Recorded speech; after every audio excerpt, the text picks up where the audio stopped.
Hello, hello, and welcome to Parenting Stuff I Wish I Knew Sooner and Want You to Know Now. I'm your host, Erica Desper, founder of the Center for Confident Parenting and a mom who seemed to learn everything I needed to know the hard way. My guest today is Shana Schwartz. She is a mom of 5, a grandma to 2 so far, a therapist, and the founder of Mainline Family Matters, where she supports families who are navigating divorce and co-parenting to do so collaboratively. Shana, thank you for joining me. Oh, thank you for having me. I'm very excited to meet you and learn more about what you do and just get some really good gems of information for families out there who might be struggling. So I was looking this up before we met, wondering what the current stats were on divorce. And according to the American Psychological Association, it's about 40 to 50% of first marriages that end in divorce. It's actually gone up a little bit in the past year from where it was before. And the divorce rate for second marriages is even higher, around 60 to 67%. So there's clearly a need for what you offer. My listeners probably already know that I have separated and I'm divorced and now remarried. It seems kind of a lifetime away, but I've never forgotten how challenging that was. Didn't really have anybody to help me navigate it. So I really want to hear about, you and your family, and of course, why you came to offer support in this area. With pleasure. Thank you. Again, thank you for having me. So I would say the trajectory of my career was, I think, really interesting. I started out with a group of women, all psychologists and clinical social workers, and we did all child and adolescent therapy.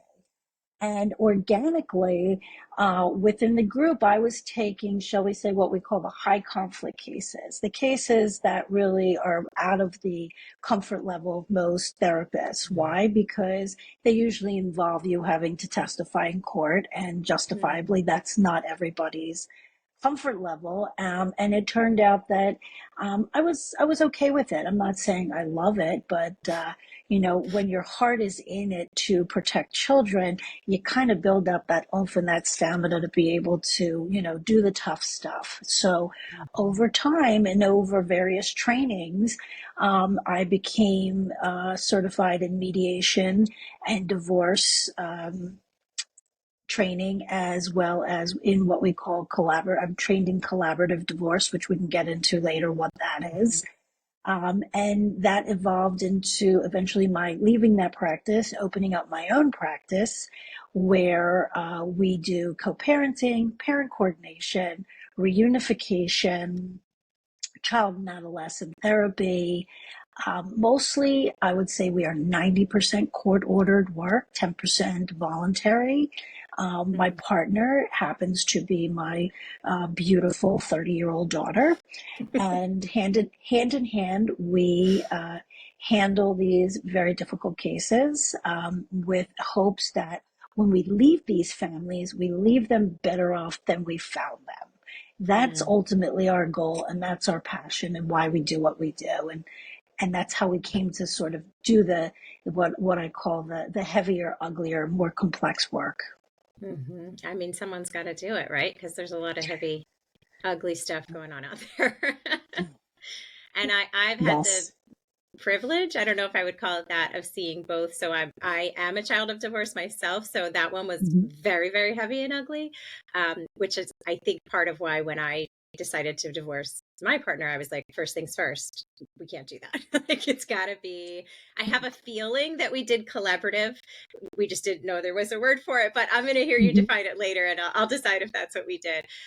But yeah, it just can get really heavy and ugly. So it's good that someone can help families navigate that. So I was not familiar with the term divorce coaching until very recently. So let's assume that anyone listening does not know what that is. How would you explain it? Does everyone that's considering or going through a divorce need a divorce coach? Or if not, who does? Well, I like to say anytime you have assistance or support, it's a gift, not a punishment. So it's, tailing that divorce coaching is really being able to sit down in a warm but therapeutic environment and processing, why are you choosing this? Have you executed all your options not to get divorced? Have you considered A, B, C, D to Mhm. provide resources to really firm up that this is the decision you want to make?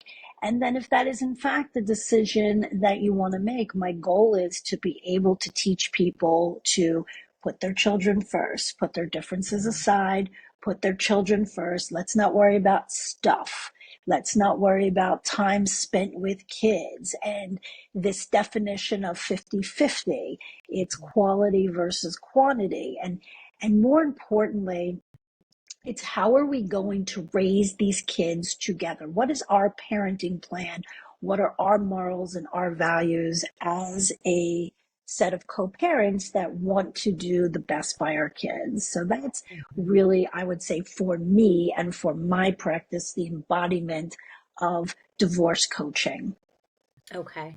And I told you I'd throw questions at you that I didn't prep you for, and I already have one. Throw 'em, What does throw that 'em. look like in reality? Is it like one parent is secretly coming to you saying, like, I think I want to get divorced, I need coaching? Or do they already know that they're considering it together and they're both coming to you, or does it just vary? I would say both. It could be both. It could be that somebody, learns of our practice and comes in and just wants to talk about it, wants to talk about the various ways to get divorced, which I think we should touch on because that's important for people to Sure. know that too. I think that's it's not a really large talked about topic. Hmm. So it could be both. It could be both parties come in and we talk about it. It could be one party comes in. The theme varies on the Okay. needs of each individual case. Got it. Okay. So let's say that someone has already received coaching or doesn't think they need to. Um, that's a pretty good segue into what are the avenues for going about getting a divorce, which will allow you to touch on what in the world is collaborative divorce. It's unique and I think exciting, and I think it allows people to divorce with dignity. So I like Mm, to, provide a 15-minute consult and say to people, look, you can divorce pretty much three ways. We can sort of put it into three categories. Number one, you both go out and you hire your individual adversarial attorneys, let them do their thing. Number two, you could hire a mediator, and you would each still need your individual attorneys as well. That's the key. Most people don't realize if you do use a mediator, you still need two individual attorneys. So so all you're collaborative avoiding divorce, there is a court yeah, proceeding, a formal court proceeding. Okay. potentially. Yeah, potentially. And again, these options all have a purpose. So it's not that I'm, really excited about one or the other, but so if I sound excited about number three, which is collaborative divorce, it's because of the role that I take in collaborative divorce, which we'll get into. And collaborative divorce is a model where you can create a full team model. So you hire two lawyers, but they're not adversarial. They represent the individual parties, but they are uniquely trained to work together. So your interests as an individual are represented, but everybody's working together. And then you hire a mental health professional who is referred to in this process as a coach. And the coolest part about that is I get to sit with these parties and I create with them what would be the custody order. Not only do we do where are the children, what days and what holidays, the basics, but then we go deeper. We create a parenting plan. We create this action plan on how the parties are going to raise the children, the morals, the values. We touch on anything and everything that this set of co-parents wants to discuss. And what I find happens when you do that, you create this incredible new relationship and this common ground of, you know what, that was great. I didn't think about that. We talk about, anything and everything. I've had cases where one parent wants a child to speak fluently in two languages because they do. Well, that's not going to happen if there's, two homes and both parents aren't supporting that. In this one particular case, when the mother heard how important that was to the father, she's like, oh, I'm hearing what Shana's saying. It's not going to happen if that's not happening in my house. So how about we hire a tutor and we both do it together? Like I will do it with our child. Well, that's a pretty big ask and a pretty big give from somebody who is about to get divorced. So again, it's just you divorce with dignity. You uncouple and you focus on the children and you focus on the needs of the child. And in this model also, you drive the bus. This couple who is uncoupling drives the bus. They come to us and they say, well, we really can't necessarily afford the marital home, but we want to keep the kids in the marital home. And then we say, as a team, we say, well, we've got financial neutrals on our team also. Let's get one of the financial neutrals involved. And let's tell them what your wants and your desires are. And then we create a property settlement agreement that can potentially meet the needs of what they want to do. As opposed to in an adversarial divorce, you'll typically see, here's the family pie. Let's split it up into pieces and in any which way. This is a more creative, shall we say, calmer, everybody's engaged way of getting divorced so that when the process is over, I'm not saying there's not a large level of emotionality in the room, and the coach is there to control that emotionality, because of course there's a lot of that. But we're able to get through some creative problems, and it may sound expensive when you say, okay, a full team, two lawyers, a coach, a financial That's neutral. exactly what I was thinking. I knew you were. And believe it or not, it really depends, but it's not usually. In fact, it's typically much less than an adversarial divorce, because I was although you're actually paying, quite surprised how much divorce cost. I think many people who go into this and they start the process are a bit shell shocked with how much it costs. And I love to say to families, we all work to keep the lights on in our offices, but we're doing it to really salvage what's left and leave people as whole as we can when we're done. So I can tell you that the group, the Southeastern Pennsylvania group that I am a member of, is just an incredibly warm and nurturing group to work with, very knowledgeable. And then I've got many cases where I refer out to the adversarial attorneys. I certainly have a long list of friends in that family law arena, as well as mediators. Not everybody is cut out for this process. You have to we screen very carefully to see if the process is going to be successful. I'm not saying we haven't done cases where one party has potential mental health issues, but we screen very, very carefully to make sure that we have a successful outcome. That makes a lot of sense. First of all, I love the divorcing with dignity. If you saw me writing down, that's what I was writing down. It's just such a beautiful idea and probably maybe foreign to a lot of people who, Yeah. had the childhood experience I had or have gone through an adversarial process themselves. It's nice to know that it's possible, but Yeah. that makes me wonder.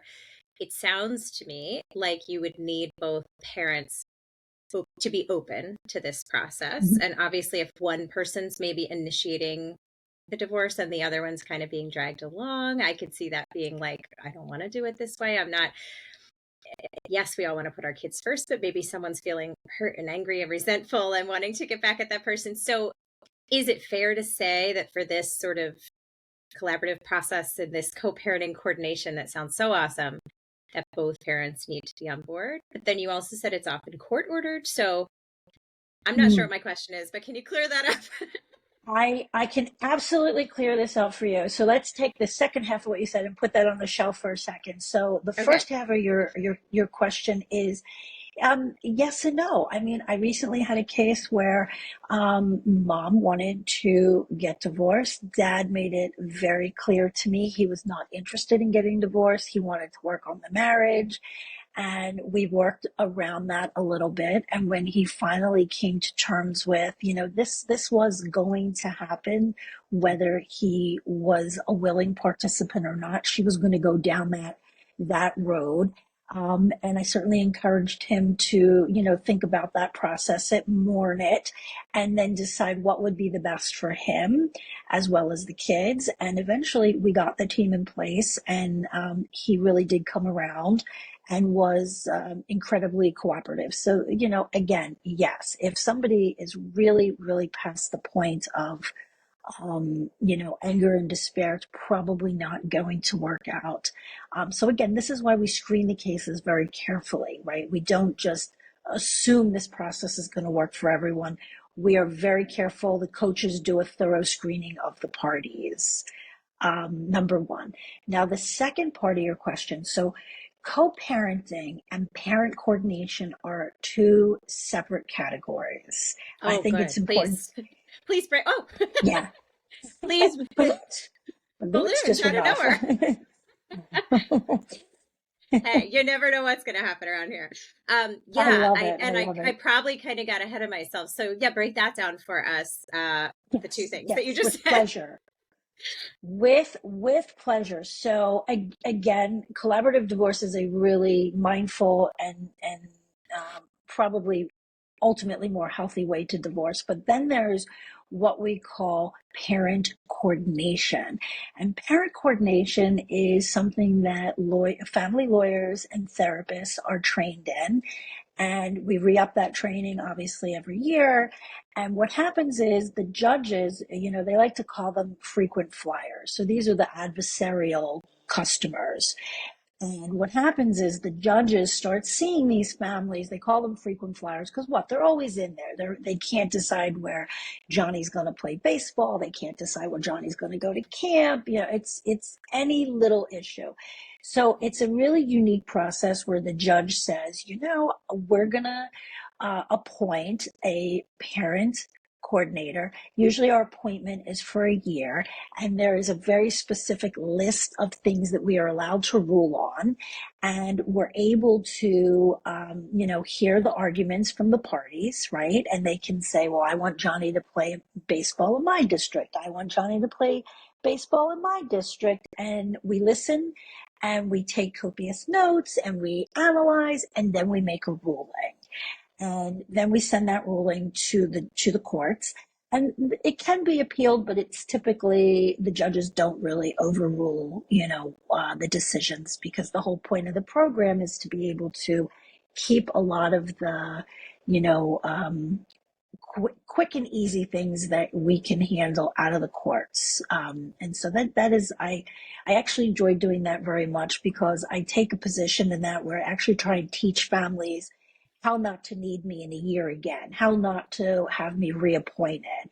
So I say to them, well, I could make a decision, but would you guys like to take a crack at solving the problem? And the more problems you can solve together, you won't need me. And to me, that's my time well spent, with a family. Again, leaving that family better off than I found them is my goal. So that's parent coordination. And then there's co-parenting. And co-parenting is court ordered as well as voluntary. There's plenty of families out there that want to just come in, sit down, and learn how to co-parent. What are the rules of engagement? How can we best be effective in raising healthy, happy kids? So that can either be voluntary or court ordered. And, I would say we have maybe, 80% are court ordered, 20 are voluntary. And what types of lifestyle things are we addressing in this co-parenting conversation? Is it like let's say I'll use myself as an example because I always do. So I am very adamant about sleep quality and quantity because I'm a sleep consultant for kids. So when we split, I had very lofty opinions of how much sleep my son needed, and that we had to have a routine and a schedule. And my ex just has very different standards with sleep. He's not a great sleeper himself. He's never placed a high value on it. So it's sort of been a point of contention for the past, whatever, 11 years. it doesn't cause conflict, but mainly because I've made peace that it's just not probably something, I get him great sleep when he's here. He's going to get it at least half the time. And I just don't drive myself crazy about it. Is that something that can be worked through or agreed upon in a setting like this? Or is that like a silly little detail? Yeah. No, no, no, no. In fact, your vignette, I think, is really powerful because you're bringing up two important points here. Number one, I think it's important to note what you said for your listeners. I'm choosing to acknowledge that I only get 50% control of what happens under my roof. So I'm going to focus on that and I'm going to let what I can't control go. I think that is a very important concept that a lot of us lose sight of. However, what I love about the work that I do and the approach that I take, and this is my, mantra to the family lawyers that call and say, so we're thinking of appointing you as the co-parenting specialist in this case. What makes you different than, this list of five other people that we have? They've already been through two of them. And I immediately say to the lawyers, well, I don't think I'm any, different or certainly no more special than any of my colleagues. We all work really hard at this. But what the approach that I take that I think usually kind of says, oh, let's try that is again, we were talking about the parenting plan that I create for collaborative divorce. I actually use that in my co-parenting. I say to the parents, let's talk about child development. If you've got two households, you want to be doing things as similar as you can. Why? Because developmentally, your children feel safe and secure and loved if you're doing everything as close to similar as possible. But if one parent is saying bedtime is at 7 o'clock and the other is saying it's at 10 o'clock, it's sending a message to the child, which is, I don't know what's right. I don't understand what's right. Nobody's telling me what the right thing is. And when you say that to parents, most of the time they are able to get back to that reasonable part of their brain and say, oh yeah, I didn't see it that way. Okay. So it's not about And I bet the they can hear battle. that more from you than from the partner or the soon to be ex-partner. I agree. And I also make that as a statement too. I think when it comes from me and we take it from a child development perspective, it really gets a bigger bang for their buck. Yeah, absolutely. Excuse me. No, you're good. So furthermore, who allows parents to talk about airline travel and Hmm. how to store guns? Those are things the court is not interested in, right? Right, right, right, right. And probably You, really important you to talk about. correct. You can't go to court and say, Your Honor, I believe that our child should have to be in a car seat on the plane, and the other parent says, I don't. So I say to them, well, let's get to the compromise. What's the compromise? One of you is here, one of you is here. What do we have to do to get to here? And when you show them getting to here is possible and getting to here is time limited. This is not a how I'm going to live my life for the next 20 years. We're talking about a car seat. How many years is a kid actually in a car seat? Not as many as you think. And you get the oh. And to your earlier point, because I have a case right now where firearms are an issue, and I had to have a conversation with one party and say, I have figured out your position on firearms. You don't like them, but it is the other party's legal right to have them. So therefore, we have to come to a what? A compromise. How are they going to be kept? Under what circumstances? You can't come in and say, no, I won't allow that. And you can't go to court and say, no, I won't allow that. So it's Right. about finding that yin and that yang, right? Yeah. And one of my other guests, we were talking about step parenting, and we were talking about with the ex treating it, thinking of it more as like a business partnership versus the emotional relationship with all the baggage and all of that. And that kind of sounds like what you're saying now. Like it's a negotiation. We've got to find some middle ground so we can wrap this up and move forward. Exactly. And you'd be surprised, Erica, when you say to parents, when you fast forward them and you show them all the things that they don't know yet because their kids are on the younger side, and you say things like, well, how are you guys going to handle, cell phones? What age are you going to agree to give them cell phones? What age, how are you going to pay for those phones? And because I have many a case where I have a kid with two cell phones, and ultimately I say to the judge, it's kind of crazy. Why does this kid have two cell phones? We have to get to a better understanding of one phone. What are the ground rules? So the child feels safe and secure, not, oh, I'm allowed this phone in this house and this phone in this house. And, we Right. talk about belongings, things that belong to the children and how they go back and forth. All the things that you just don't read about or hear about or is what I try and implement in my co-parenting and creating that parenting plan. And how would they know? I mean, there's just so much that comes with this, with moving between two houses and having belongings and different uh, priorities that you just would never be on your radar till you get there. So I think one of the big benefits of this is you already know what most of those things are going to be, and you can set them up for success, or at least for some sort of thought process before they hit those difficult decisions. Yeah, that makes a lot of sense. So one of the areas that you have extensive experience in, and other uh, therapists or coaches may refuse to touch, are child and adolescent therapy clients in these high conflict cases that you talked about. Can you touch on that a bit? I know we mentioned it before, but we talked about the heavy Oh, and the ugly. yeah, Let's go yeah. back to that. The heavy and the ugly, again, when you're in an adversarial situation and you have a child, this is, strictly within the state of Pennsylvania.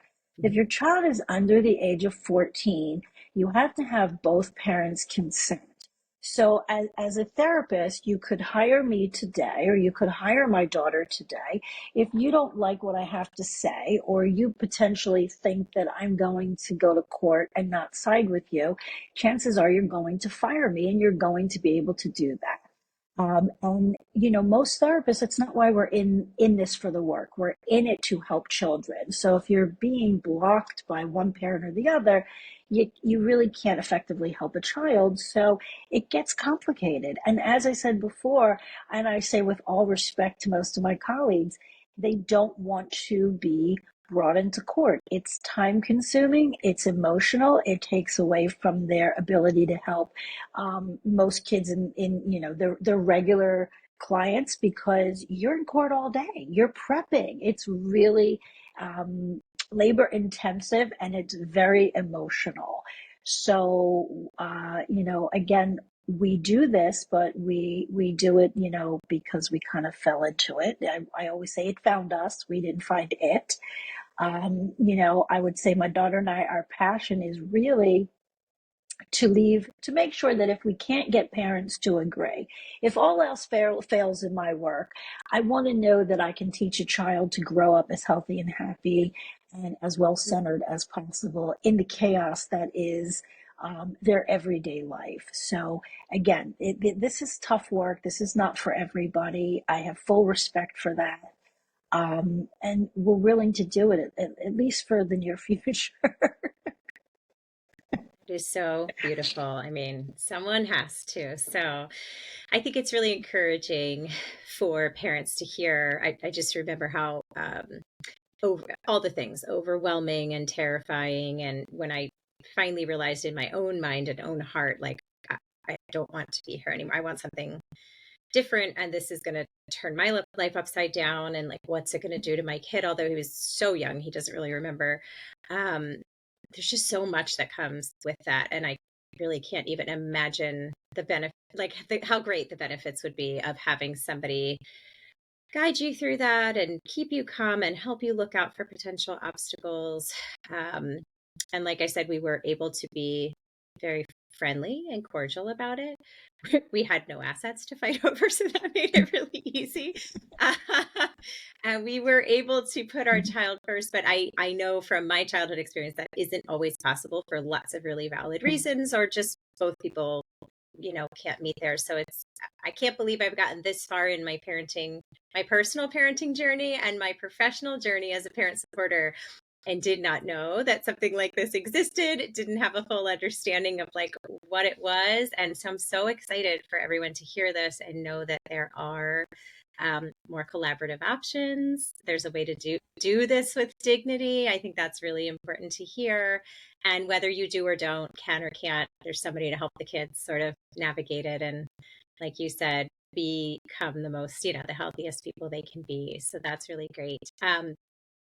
I do want to ask you a personal mom question, but before I get to that, if a parent is hearing this and they're, I picture them pulled over to the side of the road in tears, like, I really do want to get divorced.